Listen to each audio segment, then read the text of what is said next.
Can you see my screen? Okay. I want to see those hands ng mga newbies ngayon. Paki-raise ng hands ninyo.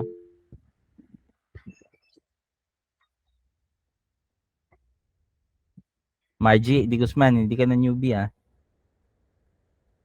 Paki-raise ng hands ng mga newbies.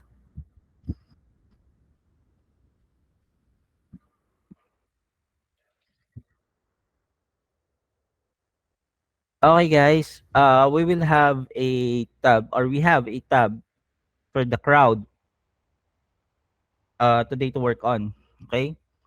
Alam ko medyo Sunday ngayon, family day, yung iba preferred nila mag-rest, preferred nila mag-spend ng time para sa pamilya nila, mag-enjoy. Pero ayun, meron tayong projects ngayon. So kung willing kayong mag-work, we have a job for you to do.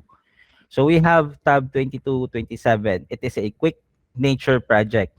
Meron tayong 130,900 plus maps. Okay?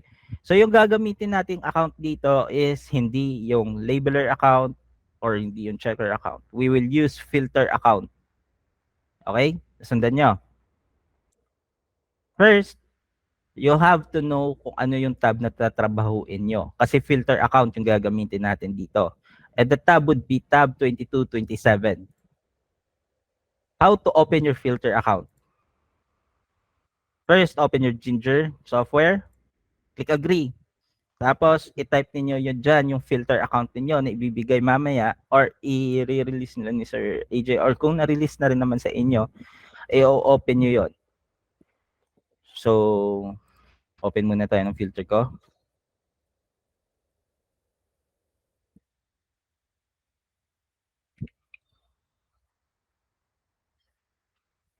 Okay. So pag open niyo ng filter account niyo, ganito yung lalabas. Dapat nakaganito, hindi nakaganyan, ha? Hindi nakaganito. Kapag nakaganito, pag open niyo ng filter account niyo, just click time mode. Okay?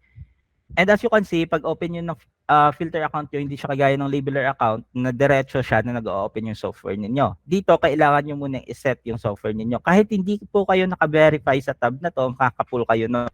Basta filter account yung gagamitin niyo. Now, meron kayo ditong start time, end time, sub-project ID, and cache size. Okay?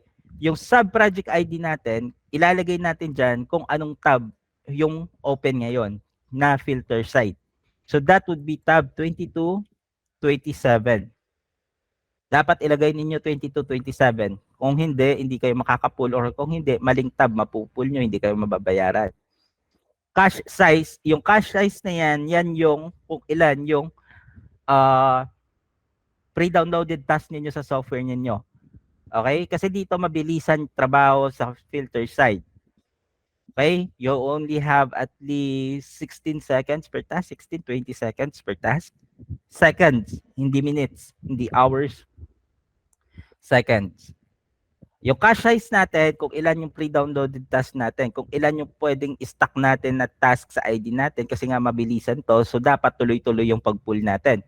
So maglalagay kayo for starters, newbies, you can put 2 or 3 cache size for starters, okay? So lagay muna natin yung 3, click okay, and then mag-open yung inyong filter account.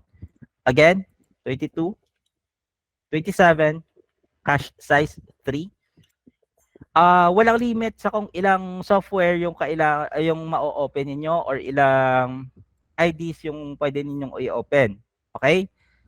As long as kaya ng unit ninyo, as long as mabilis kayo magtrabaho kasi paramihan po ito ng task.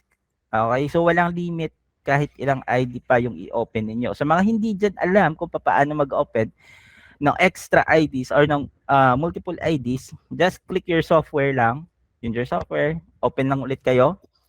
Input nyo lang ulit yung isang filter account niyo and then ayun, makaka-open na kayo ng multiple IDs. Now, pag open niyo ng software niyo, ganito yung lalabas. Kahit anong control D niyo yan, hindi magpo-pull yan ng task ng ganong kadali. Okay? Naka-work pala, sorry. Saglit lang ha, nag-download siya. So, before pala mag-start kayo, meron tayo dito sa gilid ng software ninyo, M tsaka W. Okay? W means work, M means manual, pero yung iba nakaganyan, naka M tsaka R. M and R means manual and rest. Okay? So, for starters, gawin muna natin to.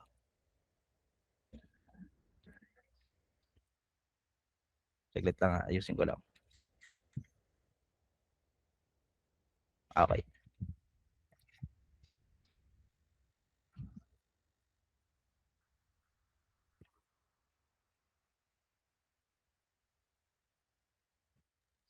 Okay. Yung iba pag open nila nakaganito, naka M tsaka R. Sorry. M means manual, R means rest. Kapag naka-manual and naka-rest kayo, kahit anong pull nyo ng task na yan, hindi kayo makaka-pull. Okay? So all you have to do is to click the M na gawin niyang A. For automatic, it means magtutuloy-tuloy lang na magpupull yung inyong IDs ng task. And then i-click nyo lang yung R para gawin siyang working. Okay? A means automatic and W means working. So dapat naka-A and W yan habang nagtatrabaho kayo. A and W. Para magtuloy-tuloy lang yung pag-pull ninyo. Nasundan ninyo kung paano mag-open ng filter account. Ubase. Do you understand? Okay. Any questions? Concerns? Guys, magtanong na po ngayon para hindi na tayo mamaya mag-overcrowded sa mga questions. Wala po? Hello? Okay. Now, this is our project. It is a land cover quick nature project. It means quick, dapat mabilisan lang tayo dito. So, ito yung ating rules. Meron tayong banner sa right part ng inyong software. Nakakulay red po iyan. So, dapat nakikita nyo yan. We have at least 16 seconds per task. Fail ratio is around 30%.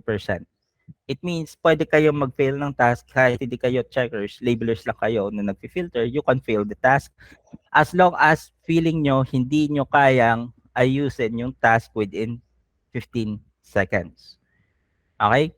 So all you need to do for that, mamaya ituturo ko sa inyo, ano yung rason kung bakit pwede nating i-fail yung ating task. First, fail for large and inconsistent or missed or overcalled or large missed overcalled shrubs or forest. Okay? Water boundaries, wrong boundaries for water labeler. Shrubs should be consistent, water should be correct. Use E and Z to repair minimum of 1 minute per task. Mali ito. Okay, sorry. Mali ito. Ayusin ko na lang mamaya. So meron po tayo ditong tatlong attributes lang. Sino nakatrabaho sa land cover update project?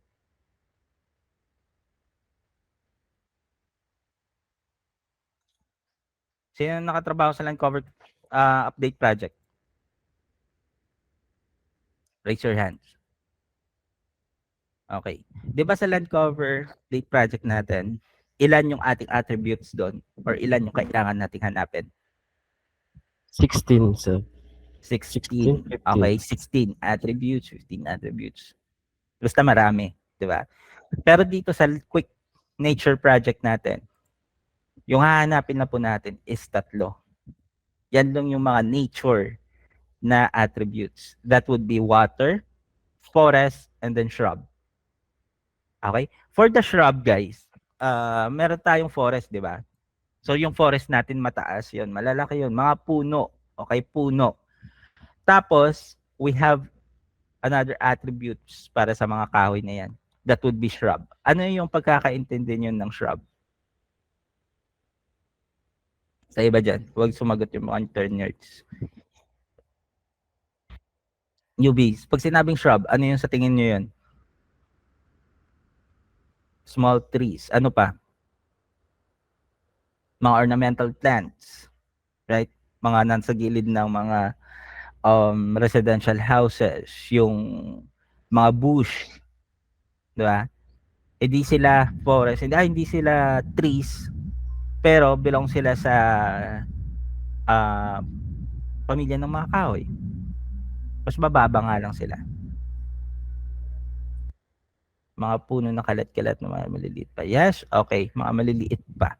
Okay. So, dito po sa Land Cover Quick Nature Project natin, hindi natin kailangan isipin, no need to fix or no need to draw for the single individual trees. Like for example, this one, this one, this one, and this ones. Hindi natin kailangan problemahin yung mga tigi-isang puno na yan. We can simply ignore for them. We only have to fix is for those mga kumpul-kumpul ng mga puno. Okay? Kung na-label po yan ng AI or yung ating system, hayaan lang natin. Like for example, this one, kung na-label sila, hayaan lang. Kung na-miss sila, hayaan lang. Yung mga individual trees. We have to focus on the large area. Okay? So, tatlo lang yung ating attribute. So, ngayon, hindi siguro kung kayo mahihirapan for that. Dapat consistent po tayo. Like, for example, eto, yung part na to, ay, sorry, palakihin ko. Yung part na to, tsaka yung part na to, halos magkapareho lang ng itsura, di ba? Am I correct? Tama? Okay. So, in that case, dapat pareho lang sila ng attribute kasi dapat consistent sila. Ah? Dapat consistent sila.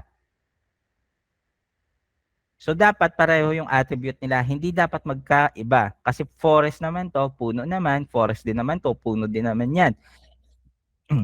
So, all we need to do para ganito, para maayos natin to, is to merge for them. Kailangan natin silang i-merge. Paano i-merge para sa mga newbies? You only have to select and then click letter V. Select, click letter V, and then that would fix your problem.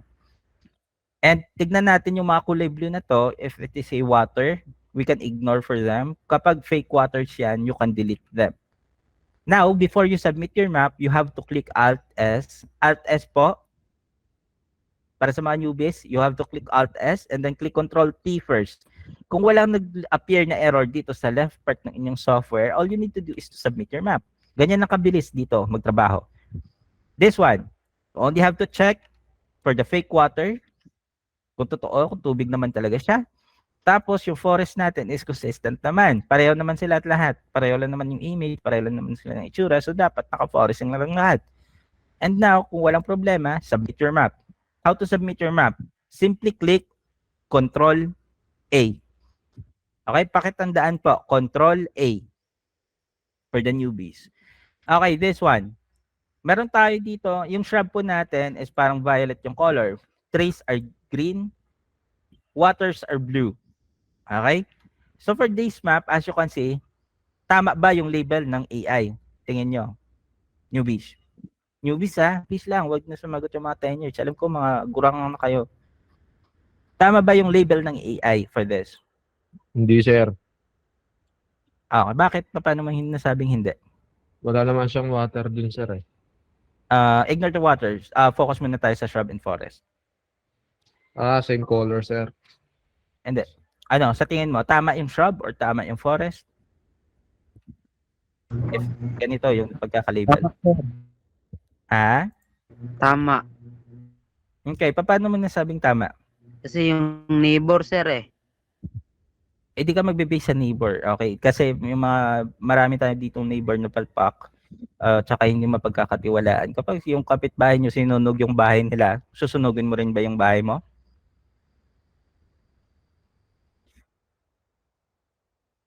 So hindi po tayo you cannot trust your neighbors, okay? Ronaldin, wrong, forest po lahat yan. Mali sir, dapat forest po lahat. Okay, like I said, meron tayong categories like shrub and forest. The shrub po, yung shrubs po, yun po yung mga maliliit na puno. Okay, yung hindi pa kalakihan, hindi pa ganun kalaki. As you can see po, yung area na to, which is, which is naka-define or naka-ulbo talaga, as you can see po, meron yung shadow. At saka malaki yung mga puno dyan in those areas. This one. As you can see nga, may shadows pa nga sila, right? Same goes with this part right here. Naha-highlight talaga yung mga puno. And kapag pumunta po tayo sa area na to, ano nakikita ninyo sa mga greenery na yan? Puno din yan, kahoy din yan. Ano yung pinagkaiba nila sa area na to? Wala pong shadow, sir. So ano siya? Kung wala siyang shadow, ano siya? Mababa. Mas maliit siya kumpara sa trees, right? Or sa mga puno na to. 'Di ba? So ano yung definition natin ng shrub?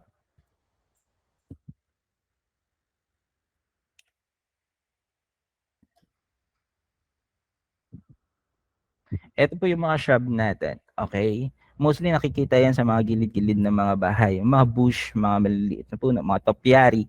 Pero nakakakita din po tayo ng shrub sa forest area. Sa forest area po, meron po tayong mga shrub which is, ayun, yung mga puno na hindi pa ganun kalakihan, we also have to label for them as shrubs. Okay?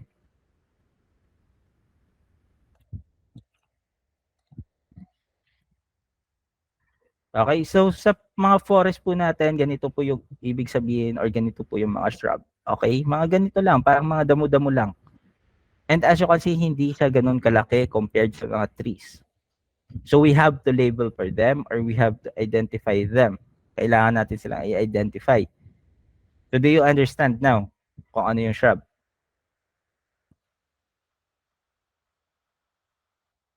Guys? Newbies? Yes, sir. Tagal mag-load. Okay. So as you can see, yung area na to, mas mababa ito kumpara dito. So this will be labeled as trees or forest and this will be labeled as shrub. This whole area right here. So kung ganyan yung label ng system natin, it means tama na yung label ng system natin. Kasi yung naka-label as shrub, you have to click letter R for this para ma-on and off yung toggle ninyo. Pag click nyo ng R, as you can see, mas mataas nga ito kung i-check nyo. And kung i-check nyo ulit, kita nyo, naka-label naman siya as forest. Water for this area right here. I think this is a swamp. Okay, swamp po ito. So, dapat nakatubig naman talaga yan or naka-water din naman yan. So, kulang pa tayo ng water dito. So, kailangan pa nating i-fill yan. So, I have to label water for that. Ito, tama ba na nakatubig ito? Naka-label as water. Okay, so dahil mali yan, so we have to select and then delete for that. Click letter B. Again, ito, anong problema dito? What seems to be the problem sa area na to? Wala pong label, sir. Walang label. So ano dapat i-label natin para dito? Shrub. Sir. Okay, so shrub. So para mag-label tayo ng shrub, ang mga area na ganyan na mist, para sa mga newbies, hindi nyo po kailangan dito, hindi nyo po kailangan i-label siya as ganito. Hindi po ito kagaya ng building repair, no need to do this. Okay? Meron po tayong filling tool para dito. Okay, so first you have to click shrub, tapos click lang S sa loob ng label, tapos click letter E, click space, tapos click sa loob. In that sense, ma-label natin yung area na yan without a fudge. Okay, na hindi ganun kahirap. So for this map, we are done with it. Before you submit your map, ano yung gagawin ninyo? What should you do? Control T, sir. Control T. Okay, first click Alt S. Alt S para ma-sync kasi mabilisan nga yung trabaho dito, di ba? Mabilisan. So dapat nag-update tayo ng map kasi kung hindi natin i-update yung map, hindi po natin masasubmit yan. As you can see, kanina wala tong laman yung nasa taas, di ba? Pag click ko ng Alt S, nagkaroon ng laman. So dapat mag-Alt S muna tayo bago tayo mag-submit para ma-submit natin yung map natin. And now click Control T. As you can see, meron tayong boundary error forest. Check nyo lang yan. Click nyo isa-isa. Ano yung tingin nyo yung problema dito? Para sa mga newbies ito. What seems to be the problem?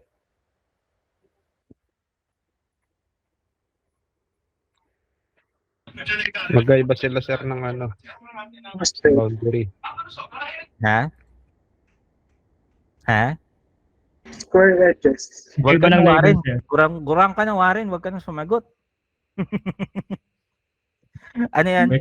Magkaiba ng label sa neighbor. Okay, magkaiba ng label. So dito po sa land cover project natin, po, dapat kung ano yung label ng kapitbahay sa boundary niya, ganun din yung label natin sa boundary natin. Kasi kung hindi, hindi po natin mapapasa yung mapa natin. Babalik at babalik. Magkakaroon tayo ng boundary error. So all you need to do to fix that is first click on the errors para i-highlight kayo kung saan yung error na yon. And as you can see sa part na to, yung forest, yung shrub natin, na-label ng kapitbahay as forest. So yung gagawin po natin, sasakyan na lang natin. We have to cut for those area na na-label. Like for example, this one. Kakat lang natin, tapos gagawin natin forest as well. Kasi yung idea po ng land cover is parang malaking puzzle po ito. Kapag mali yung piece nung nasa kapitbahay, tapos divide na yung piece na nasa sayo, divide na yung attribute na nasa sayo, hindi po magmamatch yan, hindi nyo po masasubmit yung map nyo. So dapat magkapareho yung label sa edge ng mapa ng kapitbahay and then sa edge ng mapa ninyo. And point to point dapat yung pagkakalabel, like this one, dapat point to point. So hindi nyo, mas mabuti na hindi kayo masyado gumalaw na nasa boundary ninyo, except na lang kung kinakailangan yung ayusin kagaya nito. Next, i-click nyo naman yung isa, boundary error forest. Now, dito naman tayo tinuro ng system. So, all you need to do is to cut, merge, para maging forest yung area na yan, para masubmit natin. Next, click natin to. Boundary error shrubs. Okay. Ano yung problema? Kinulang siya, sir. Ha? Kinulang sa label. Kinulang sa label. Okay. Mismatch or may gaps. So, all you need to do is to fill for that area para maayos, and then click Control T and then submit. Guys, don't worry about sa quality. Alam ko yung ginawa ko na iba is shrub, ginawa kong forest. Pero okay lang naman yan kung maliliit lang. Okay? Small areas can be tolerated. So for this one, we can simply Alt as this one, bago tong mapa na to, Control T, boundary errors. So for this, merge. For that, merge as well. Pasa, Control A. This one, anong kulang? Anong problema? Shrub. Shrub, may missing tayo na shrub, right? So for that, fill na natin. This one should be forest. May kulang sa kapitbahay, i-fill na lang natin yung kapitbahay, maliit lang naman. Alt S, Control T, boundary issues, cut, merge. Gandahan ng konti. Alt S, again, Control A. This one, naka-label as shrub. Okay na yan. Naka-label as shrub, ignore. Water is okay, forest is okay, so Alt S, pasa. Ganito lang po tayo dito magtrabaho, ganito kabilis. Alt S, Control T, check. Forest, boundary. Okay, no more issues. Shrubs, naka-shrub naman. Water, naka-water. Forest, naka-forest. Alt S, pasa. This one, shrub, may missing part, fill lang natin. Water is wrong, delete. Water is wrong, delete. Alt S, Control A. This one. Ito dapat naka what? Yung dalawang shrub. Naka-forest, sir. Oh, dapat naka-forest. So merge with forest. Alt S. Control T. Boundary errors. Fix for that. Walang forest yung kapitbahay. So gagawin natin, lalagyan natin siya ng forest para mapasa natin. This one, merge lang natin as forest. Pasa. Lipat dito. Anong problema sa mapa? Kahit hindi na mag-zoom in, dapat alam nyo na. Makikita nyo to. Sanayin nyo yung mata nyo, newbies. Water, sir. The water, okay. Fake water. So we have to delete fake friends. Okay? Same goes with fake waters. Kailangan natin silang i-delete kasi cancer sila. So delete natin yung water. Yung forest natin, okay na rin ba? Tingin nyo. Opo, sir. Okay. So dapat mabilisan yung pag-iisip natin. So forest is okay. So Alt S, pasa. Lipat tayo dito. Okay, for this one, as you can see, maraming fake waters. So di-delete natin to isa-isa. Iwan lang natin yung mga water talaga. This one is shadows ng forest. So pwede nating emerge as forest yan. Wala na rin tayong gagalawin. Forest is good, shrub is good. Now water is okay na rin. So Alt S, Control T, pasa. Control A. for submission, Control A. Merge lang, Alt S, Control T, no errors, basa. Papaano ninyo mati-turn off or papaano kayo mag-e-end kapag nagfi-filter kayo? Kasi naka-manual, naka-automatic and working po yan. Tuloy-tuloy po yan eh. Tuloy-tuloy na magpo-pull yan. So para i-end ninyo yung IDs ninyo, i-close ninyo, yung A, gawin ninyong M, tapos yung W, gawin ninyong R. That would mean manual and rest. That is before kayo magpahinga. Tapos, kapag tapos na kayo sa mapa ninyo, as usual, ipapasa ninyo. Pull tayo dito sa isa pa. Alt S. Pasa. Ano nahalata nyo ngayon na naka-M tsaka R siya? Wala nang next map, sir. Wala na next maps. Pero meron tayong cache. Yung cache po natin na nilagay kanina, pre-downloaded na yan. Nasa IDs natin yan kahit naka-manual and rest tayo. So yung gagawin natin, Control D natin ulit para ipigain yung mga cache natin. Okay? And then ayusin natin, syempre, before we rest. Submit that one. This one, forest, water, Alt S. Control T. Pasa. Again, meron pa tayong cache. So, pigain pa natin yan. Alt S. Control T. Delete for this. Submit. Alt S, Control T, boundary issue, is one forest, o gawin natin forest. Alt S again, Control T again, boundary pa rin. Okay, pasa. Isa pa. Okay. Pagkatapos na naubos nyo na yung cache ninyo, dapat ganito yung lalabas. Okay, auto-acquired task is disabled. No more task in queue. So it means wala na yung laman yung ID niyo. Napiga nyo na lahat. Okay? So dapat nakaganyan siya before you close your ID. Okay?